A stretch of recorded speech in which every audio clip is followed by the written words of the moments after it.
ఈ పాసుగుల్ల నెల్లూరు జిల్లా ఏమైపోయిందా ఈ ఆంక్షలన్నీ? ఎన్ని ఆంక్షలు పెట్టారు స్వామి.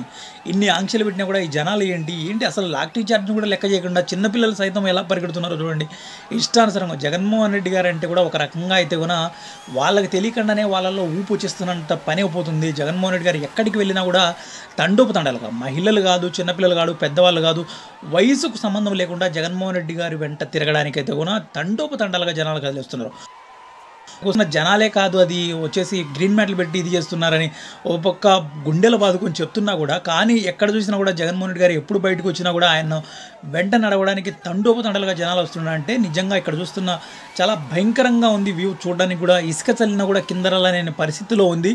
కానీ కొంతమంది కడుపు మంటతో జగన్మోహన్ రెడ్డి గారికి అసలు ఈ జనాలే కాదు, జగన్మోహన్ రెడ్డి గారు మ్యాట్లు పెట్టి ఇది చేస్తున్నారు అది చేస్తున్నారు అంటున్నారు. కానీ తర్వాత విషయం కానీ ఏది ఏమైనా కూడా అల్టిమేట్గా అక్కడ నెల్లూరు జిల్లా ఉంటున్న లోకల్గా ఉంటున్న వ్యక్తులకు తెలుసు, అదేవిధంగా జగన్మోహన్ రెడ్డి గారు తెలుసు ఎంతమంది జనాలు వస్తున్నారు అనేది చాలా క్లియర్గా కనిపిస్తుంది అక్కడ.